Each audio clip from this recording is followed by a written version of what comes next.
లుబ్నా గారు మీరేం చెప్తారు? సోల్ ఆర్గనైజేషన్స్ ఫర్ లేక్స్ తరఫున ఈ చెరువుల ఆక్రమణకు గురి కాకుండా చెరువులకు జీవం ఉండాలని మీరు ఎప్పటి నుంచి పోరాటం చేస్తున్నారు. మరి ఇప్పుడు ఫలితాలు కనిపిస్తున్నాయని అనుకోవాలా? ఎందుకంటే ఈ చెరువుల ఆక్రమణకు సంబంధించి బడాబాబులతో పాటు ఈ మధ్యలో ఈ మిడిల్ మ్యాన్ ద్వారా చాలామంది స్థలాలు కొనుగోలు చేసిన వాళ్ళు ఉన్నారు, ఫ్లాట్లు కొనుగోలు చేసిన వాళ్ళు ఉన్నారు. వాళ్ళని అడ్రస్ చేయాల్సిన అవసరం ఉంది, వాళ్ళకి వేరే స్థలాలు చూపించాల్సిన అవసరం ఉందని మరికొందరు అంటున్నారు. దీనిపై మీ కామెంట్ ఏంటి? అందరికీ సలాం అండి. సలాం. ఫస్ట్ ఆఫ్ ఆల్ నేను సోల్ లో లేనండి. ఎప్పుడు 5 years అయిపోయింది. నేను సోల్ కన్వీనర్ అప్పుడు ఉండే 5 years కి. దాని తర్వాతే నేను ఇండిపెండెంట్ గా ఉన్నాను. గుడ్. ఇప్పుడు చూస్తున్న చెరువు ఇప్పుడు చూపించింది, వాళ్ళు మాట్లాడింది సరూర్ నగర్ చెరువు దగ్గర నుంచి కదా. దాని మీద ఒక రకంగా ఏంటంటే దాన్ని ఉరి బిగించడం అన్నది ఎప్పటి నుంచో స్టార్ట్ అయిందండి. ఎంక్రోచ్మెంట్స్ అన్ని అవుతున్నాయి. ఆ సింగరేణి కాలనీస్ చాలా లోపలికి రోడ్స్ మీద దగ్గర కూడా మీకు FTL పిల్లర్స్ ఇప్పుడు కూడా కనిపిస్తాయి ఇక్కడ. సో పాయింట్ ఏంటంటే గత 10 years లో జరిగింది ఏమి అంటే వీటిని రిపేర్ చేయడం కూడా కష్టం లాగా చేసేసారు అనమాట. ప్రతి లేక్ లోపలికి వెళ్ళిపోవడం, FTL లోపలికి వెళ్ళిపోవడం. ఇప్పుడు ఇవన్నీ మనం కేంద్రీకరిస్తుంది, హైడ్రా చేస్తున్నవన్నీ మనము ప్రైవేట్ కట్టడాల మీద చూస్తున్నాం. మనం ఏదైనా ఇప్పుడు బమ్రుక్రోదల దగ్గర నుంచి తమ్మిడికుంట దగ్గర నుంచి అన్ని private encroachments, private constructions on the FTLs buffer zones చూస్తున్నాం. ఇప్పుడు what about the state encroachments? ఇప్పుడు గత 10 ఏళ్లుగా ఏం వార్ పెట్టింది చెరువుల మీద. ప్రతి చెరువు లోపల మీకు రోడ్ వచ్చింది. ఈస్ట్ లో నాచరం చెరువు తీసుకోండి, ఈ సరూర్ నగర్ మాట్లాడుతున్న చెరువు తీసుకోండి, వెస్ట్ లో ఏమో మన ఏదంటే మల్కం చెరువు తీసుకోండి, నార్త్ లో మీరు కాప్రా తీసుకోండి, సౌత్ లో మీరాలం తీసుకోండి. ఎక్కడ ఏ చెరువు చూసినా ప్రతి చెరువు లోపల వీళ్ళు రోడ్లు వేశారు. నేను రోడ్లను వాళ్ళు వచ్చి వాదించారు వాక్వే అని. నేను రోడ్లను ఎందుకు అంటున్నాను? ఎందుకంటే దాని మీద కార్లు వెళ్ళాయి, దాని మీద సన్షైన్ వాళ్ళు మల్కం చెరువులో బస్సులు పార్క్ చేసుకున్నారు. చెరువు బౌండరీ GHMC ఫెన్స్ లోపల వీళ్ళు రోడ్లు వేసి, ఇంకొకటి సెకండ్ స్టేట్ ఎంక్రోచ్మెంట్ ఏంటి, ప్రతి చెరువు లోపల వీళ్ళు 1 ఎకరానికి దాదాపుగా immersion pond, concrete immersion pond తీసుకొచ్చారు. Against central pollution control board క్లిష్టంగా 2016 లో మళ్ళీ ఇచ్చారు వాళ్ళు గైడ్ లైన్స్, ఏమి చెయ్యాలా ఇమర్షన్ అయ్యేటప్పుడు అనేసి. వాటన్నిటికి విరుద్ధంగా వీళ్ళు వెళ్ళి ఇమర్షన్ పాండ్స్ కట్టారు లోపల. దాని తర్వాత FTL అని చెప్పి చుట్టూరా బండలాగా చేస్తే నేడు చెరువులు ఏమైంది? ఒక్క ఎగ్జాంపుల్ మల్కందే తీసుకోండి. మీరు వర్షం పడినప్పుడు బయట రోడ్డు మొత్తం నీళ్లు, ఆ చెరువు చుట్టూరా వాక్వే బండ కట్టినందుకు చెరువు లోపలికి నీళ్లు వెళ్ళట్లేదు. ఇదండి ఇది మెయింటెనెన్స్ ఆఫ్ లేక్స్. ఇది ఇప్పుడు ఎట్లా అయిందంటే ఇది రిపేర్ చేయడానికి కూడా కష్టమయ్యేటట్టు పెట్టడం అన్నమాట. ఆ విధంగా ఉంది. కష్టాలు ఎన్నో వస్తాయి, కానీ ప్రజలు దెబ్బకుండా నీళ్ళ నుంచి philosophy, what is the philosophy behind these Hydra operations? Hydra అంటే మనం ఏంటి రెస్టోరేషన్ ఆఫ్ లేక్స్, చెరువులని మళ్ళీ మనం రెస్టోర్ చేసుకోవాలి. అంటే ఏంటి? ఫస్ట్ స్టెప్ ఏంటి? ఎంక్రోచ్మెంట్ తీయాల్సి వస్తుందా? ఆ ఎంక్రోచ్మెంట్ తీయంగానే లేక రిస్టోర్ అయిపోయిందా, నాల రిస్టోర్ అయిపోయిందా, ఇంకా మళ్ళీ మునగమా, ఇంకా మళ్ళీ నీళ్లు సమృద్ధిగా ఉంటాయంటే కాదు కదా. అది మొత్తం ఒక హైడ్రాలజీ రిస్టోరేషన్ అన్నది మొత్తం ప్రాసెస్. అందులో ఫస్ట్ కీలకమైన ప్రాసెస్ ఏంటి? Demolition of encroachment. అది జరుగుతా ఉంది, అది మొదలైంది.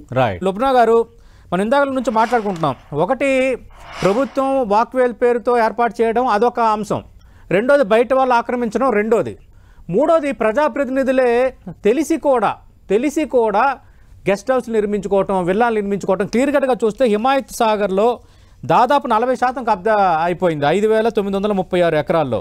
అలాగే కొందరు VIPలు, రాజ్యాంగబద్ధ పదవుల్లో ఉన్నవాళ్ళు, చట్ట సభ సభ్యులు, ఇలాంటి వాళ్ళు కూడా అక్కడ నిర్మించుకోవటం. దీనిపై ఏమంటారు?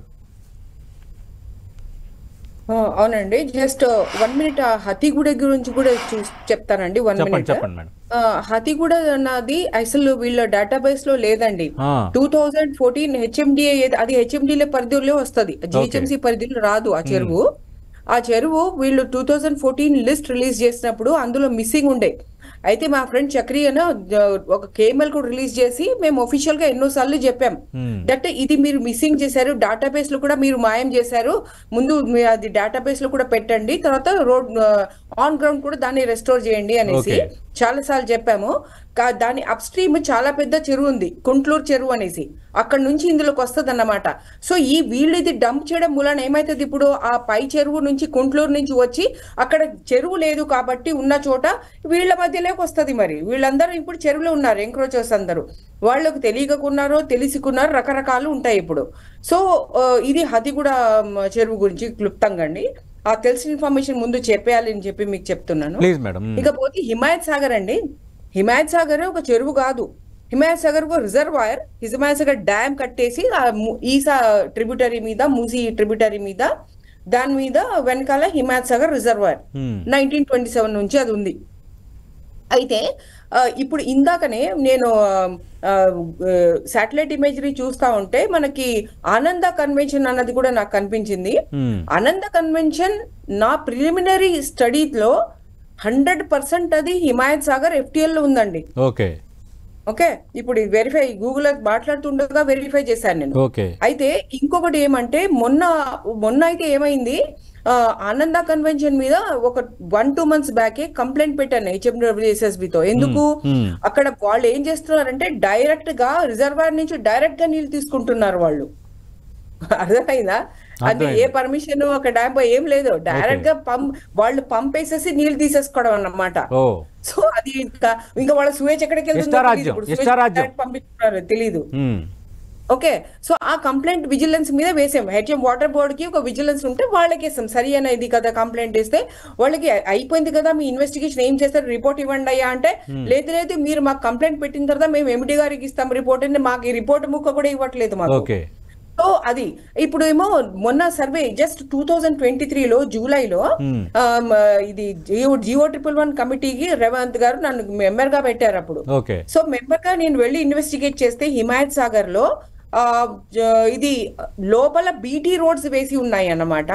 ఇంకా వేటూరి ఫార్మ్ హౌస్ లాంటివన్నీ కన్స్ట్రక్షన్స్ ఏమో అన్ని gates, compound, blue compound walls అన్ని లోపల ఉన్నాయి.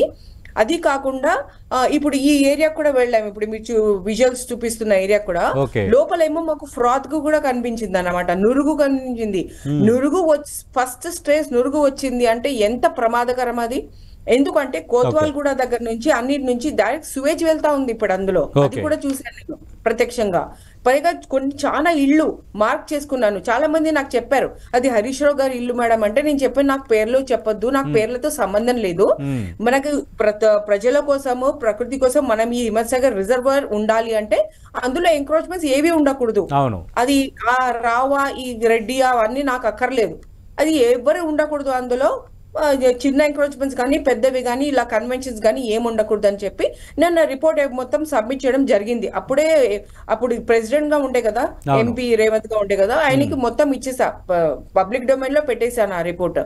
దాని తర్వాత ఇప్పుడు ఆనంద కన్వెన్షన్ గురించి ఇప్పుడిప్పుడే ఈ రిపోర్ట్ ఇస్తే ఆయన రిపోర్ట్ కూడా ఇవ్వట్లేదు, డైరెక్ట్ గా నీళ్ళు తోడేస్తున్నావు ఏంటి బాబు అనేసి. సో ఇక్కడ మల్టిపుల్ ప్రాబ్లమ్స్ ఉన్నాయండి. ఇప్పుడు హిమాయత్ సాగర్ కి జస్ట్ దాని అబెట్టింగ్ అన్నమాట, అంటే ఇమీడియట్ బఫర్ జోన్. ఇప్పుడు డౌన్ స్ట్రీమ్ బఫర్ జోన్ వేరుగా ఉంది, క్యాచ్మెంట్ బఫర్ జోన్ వేరు.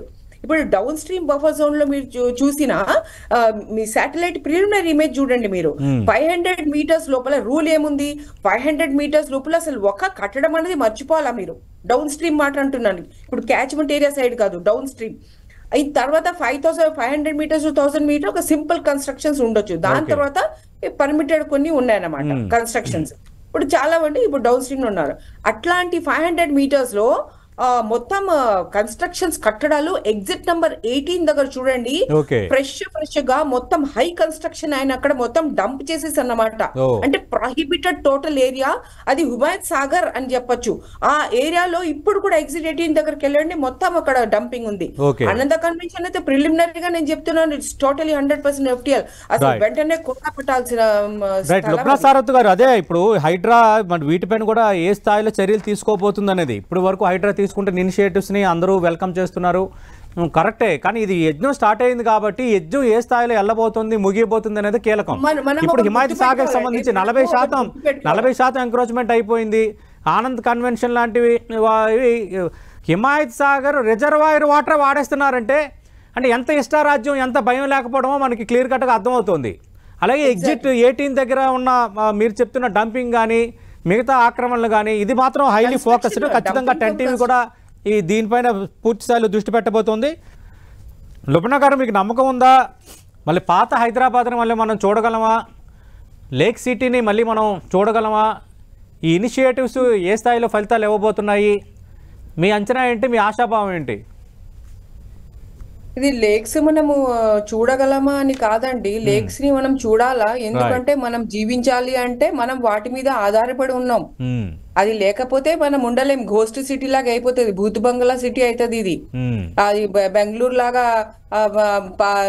దహం దహం అనుకోవడం, ఢిల్లీ లాగా వాన వస్తేనే మునిగిపోవడం, ఇవన్నీ అట్లాంటి సిటీని మేము అవనివ్వం దీన్ని. అది ఎందుకంటే నేను కొంచెం దాని మీద కామెంట్ చేస్తానండి, మన నాడెం చెరువు గురించి కూడా. అయితే నాడెం చెరువు ఏంటంటే అది 44 ఎకరాలని చూపిస్తున్నారు వీళ్ళు సుమారుగా. కానీ ఇప్పుడు నేను ఒక ఇంపార్టెంట్ పాయింట్ చెప్తాను, అది ఒకటే చోట ఇక్కడ చెప్పాను కూడా నేను. ఇప్పుడు కమిషనర్ గారు ఎగ్జిస్టింగ్ హెచ్ఎండిఏ మ్యాప్స్ ని తీసుకుంటున్నారండి. ఆ ఎగ్జిస్టింగ్ హెచ్ఎండిఏ ఇప్పుడు మీ దగ్గర ఉంది కదా, హెచ్ఎండి నుంచి మీరు డౌన్లోడ్ చేసుకున్నారు మ్యాప్ ని. అందులో మీ కెడస్ట్రల్ మ్యాప్ కూడా ఉంది, ఇది కూడా ఉంది. 2014 లో ప్రిలిమినరీ నోటిఫికేషన్ అయ్యి ఈ 2 మ్యాప్స్ పెట్టారు కదా.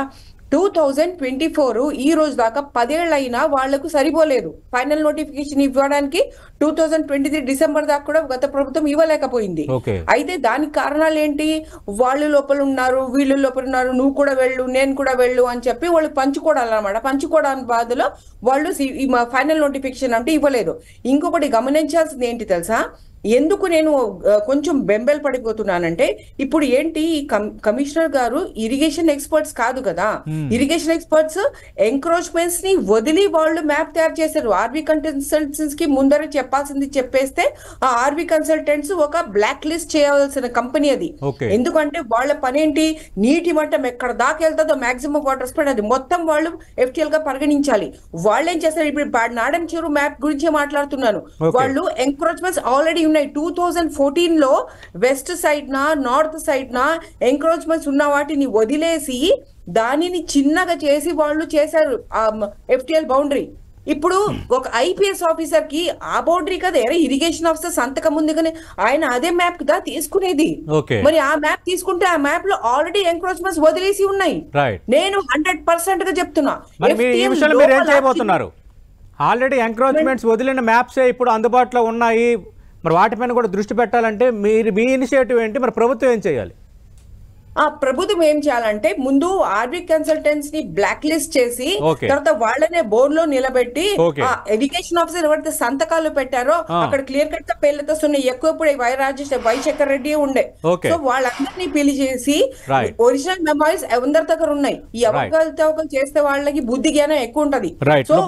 లుబ్నా గారు చాలా వ్యాలిడ్ పాయింట్ మీరు రేజ్ చేశారు. ఇది కూడా ఖచ్చితంగా 10 టీవీ దీని మీద కూడా ఫోకస్ పెట్టబోతుంది.